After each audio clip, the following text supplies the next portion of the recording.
بقى الزمالك اللي بيتغلب من طوب الارض عندنا، ولسه شال 4 من النادي الاهلي فريق القرن، فاهمني؟ فريق القرن يشايل فرقة الاتحاد المنستير 4. احنا في حلم ولا في علم ولا ايه؟ احنا مش قادرين نفهم. الاخوة التوانسة حصل لهم ايه في الكورة؟ انا مش قادر افهم. حصل لهم ايه في الكورة؟ انا مش عارف. 4-0 كتير قوي. 4-0. انا قلت الاتحاد المنستيري هيروق على الزمالك ترويق السنين. اتلاقيت الزمالك هو اللي روق عليهم الترويق بتاع السنين كله. الله يخرب بيوتكم.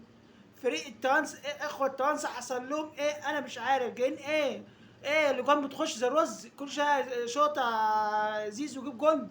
الفريق فين يا جدعان؟ فين الفريق ده؟ انا قلت الزمالك هيشيل 7-0 من الاتحاد المنستيري والدنيا هتبقى قيصه. اتفاجئ ان الاتحاد المنستيري يشيل 4. هي خلاص بقت قيصه. انا مش عارف ايه بصراحه.